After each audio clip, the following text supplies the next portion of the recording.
بسم اللہ الرحمن الرحیم اعوذ باللہ من الشیطان الرجیم بسم اللہ الرحمن الرحیم۔ عزیزان گرامی، پچھلے درس میں ہم نے علم اصول کے موضوع کے حوالے سے مشہور کے قول کو، جس کو شیخ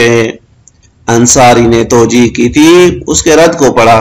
اور دیگر اقوال کو بھی رد کیا۔ اور ہمارا جو شیخ انصاری کے اوپر بڑا اشکال تھا وہ یہ تھا کہ بھائی اگر خبر واحد کی بحث اور تعادل و تراجی کی بحث سنت کے اس بات کی بحث ہے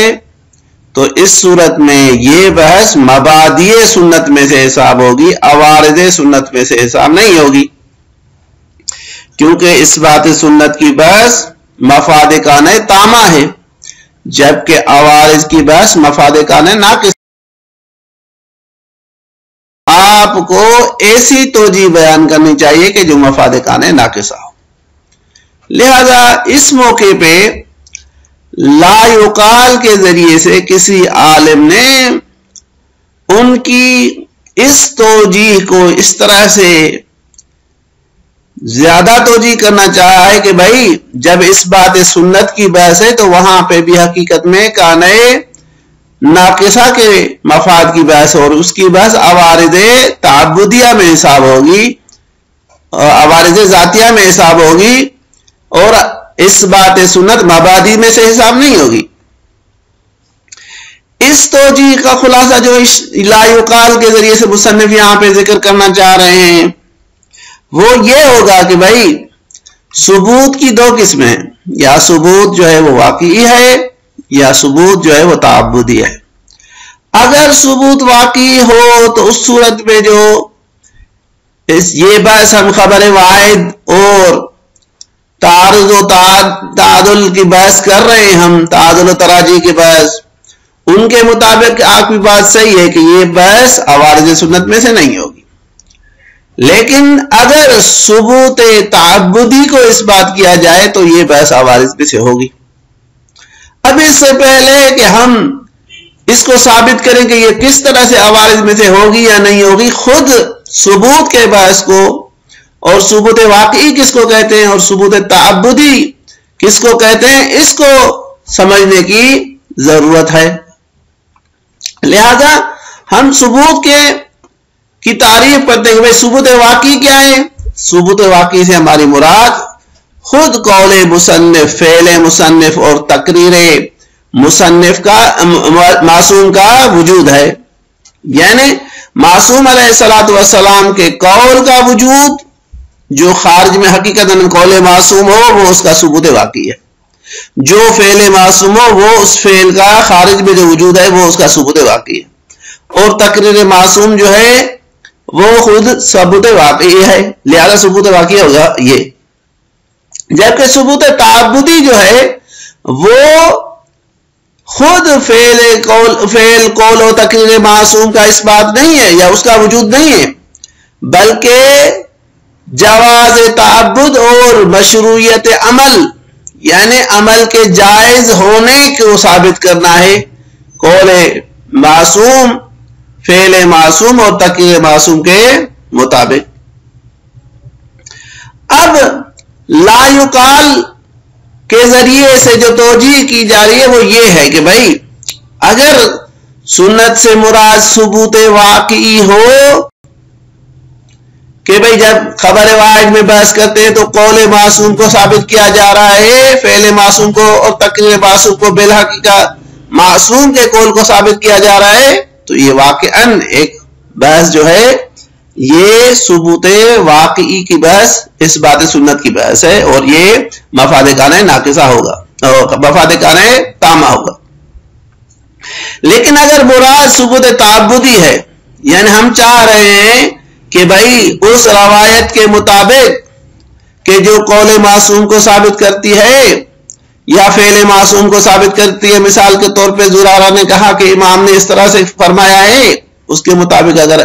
عمل کرنا ہے، اس عمل جواز تعبد میں اس روایت کو اگر ثابت کرنا ہے تو یہ مفاد کان ناقصہ ہوگا. یہ ہے توجیہ جو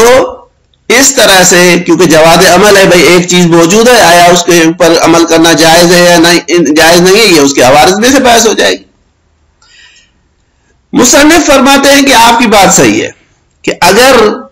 مراد آپ کی یہ ہے کہ بھائی ہمیں اس بات جواز تعبد اور مشروعیت عمل بقول معصوم یا فعل معصوم و تقریر معصوم، اس کے مطابق جو روایت کر رہی ہے اس کے مطابق عمل کو ثابت کرنا ہے، عمل کے جواز کو ثابت کرنا ہے، تو یہ ثبوت تعبدی جو ہے یہ عوارض ذاتیہ میں سے ہے. لیکن یہ کس چیز کے عوارض ذاتیہ میں سے؟ یہ کس چیز کے عوارض ذاتیہ میں سے ہے؟ اس خبر کے عوارض ذاتیہ میں سے ہے جو زرارہ ہمارے لیے نقل کرتا ہے کہ بھئی زرارہ کی خبر کے مطابق عمل کرنا جائز ہے، یا خود سنت یعنی قول معصوم، فعل معصوم اور تقریر معصوم کے عوارض ذاتیہ میں سے؟ اگر آپ دقت کریں گے تو یہ قول معصوم، فعل معصوم یا تقریر معصوم کے عوارض ذاتیہ نہیں ہے، بلکہ یہ زرارہ کی خبر کی، بے الفاظ دیگر اگر ہم اصطلاحی الفاظ میں کہیں کہ یہ عوارض ذاتیہ تو ہیں لیکن یہ حقیقی عوارض ذاتیہ ہیں، حقیقی عوارض ذاتیہ نہیں ہے. لہذا آپ کی توجیہ کام کی نہیں ہوگی، کیونکہ جس چیز کے عوارض آپ ثابت کرنا چاہ رہے ہیں یعنی سنت کے عوارض وہ تو یہ ہیں نہیں، اور جس چیز کے یہ عوارض ثابت ہو رہے ہیں یعنی خبر کے عوارض، زرارہ کی خبر کے عوارض، حقیقی کے عوارض، وہ ہمارے کام کے نہیں ہیں. لہذا اس سے یہ توجیہ آپ کی صحیح نہیں ہوگی کہ یہ خبر واحد کی بحث جو وہ سنت کی بحث ہوگی. نتیجتاً اگر ہم خبر واحد کی بحث کرتے ہیں تو مشہور کے قول کے مطابق اور صاحب فصول کے قول کے مطابق اگر موضوع علم اصول کو ادلہ اربعہ میں منحصر کیا جائے تو یہ ساری ابحاث خارج ہو جائیں گی. اب عبارت کی طرف آتے ہیں.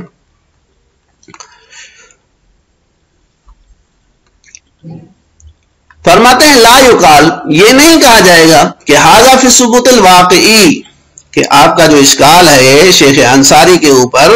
کہ بھائی اس بات سنت کی بحث جو ہے وہ مبادی میں سے ہوتی ہے، ھذا کا اشارہ سارا کا سارا اس طرف ہے. تو یہ کہتے ہیں آپ کا اشکال جو ہے یہ ثبوت واقعی میں ہے کہ اگر ہم سنت کے ثبوت واقعی کو یعنی خود قول معصوم کو، خود کیا کہتے ہیں فعل معصوم کو خارج میں ثابت کرنا چاہیں تو یہ بحث واقعاً مبادی میں سے حساب ہوگی. وَأَمَّا الثُّبُوتُ التَّعَبُّدِي فَهُوَ فِي الْحَقِيقَةِ يَكُونُ مَفَادُ كَانَ تَامًا، لیکن ثبوت تعبدی جو ہے وہ حقیقت میں مفاد کان تامہ ہوگا. اوپر اس کے آپ لکھ سکتے ہیں کہ یہ مفاد کان تامہ کے مطابق عوارض ذاتیہ میں سے ہوگا. ثبوت تعبدی کیا ہے؟ ہم نے بیان کیا کہ یعنی خبر کے مطابق عمل کرنا. کما هو المهم فی هذه المباحث، اب یہ اشارہ اس طرف سے ہے کہ علم اصول میں ہم کس چیز کی بحث کرتے ہیں، اصل سنت کو ثابت کیا جائے یا نہیں، سنت کے مطابق جو چیز ہمارے لیے شرعی دلیل بنتی ہے احکام میں جو معتبر ہے وہ عمل کے لیے ہے نا. اگر ہمیں عمل نہیں کرنا ہے تو احکام کے پیچھے کیوں جائیں گے؟ تو اس وجہ سے کہتے ہیں کہ حقیقت میں وہ چیز جو علم اصول میں کام کی ہے وہ ثبوت تعبدی ہے. ہم کہتے ہیں کہ کہاں پہ ہمیں عمل کرنا ہوگا، کہاں پہ ہمیں عمل نہیں کرنا ہوگا، تو کہتے ہیں یہ ثبوت تعبدی کے بحث جو ہے یہ حقیقت میں مفاد کان ناقصہ ہے. کس طرح سے ہم نے بیان کیا، یعنی یہ ہے کہ ہم خبر زرارہ کے مطابق عمل کرنا چاہتے ہیں. بھائی ہم سنت کو اس لیے اخذ کرنا چاہتے ہیں تاکہ اس کے اوپر عمل کریں. فَإِنَّهُ يُقَالُ لا يُقال کا جواب ہے نعم لَكِنَّهُ مِمَّا لَا يُعْرَضُ السُّنَّةِ، یعنی آپ کی بات صحیح ہے کہ یہ ثبوت تعبدی مفاد کان ناقصہ ہے اور عوارض ذاتیہ میں سے بھی کاؤنٹ ہوتا ہے، لیکن یہ ایسی چیز نہیں ہے یہ ثبوت تعبدی جو خود سنت پر عارض ہوتا ہو. بے الفاظ دیگر یہ عوارض سنت میں سے نہیں ہے. بل الخبر الحاقی لہا، بلکہ یہ عارض ہوتا ہے کہ کہاں پہ، بل یعرض الخبر الحاقی لہا، عارض ہوتا ہے اس خبر کے اوپر جو اس سنت کی حکایت کرتی ہے. لا کی ضمیر جاتی ہے سنت کی طرف. بے الفاظ دیگر خلاصہ یہ واقعہ یہ عوارض جو ہیں وہ خبر کے عوارض ہیں، سنت کے عوارض نہیں ہیں. فإن ثبوت التعبدی،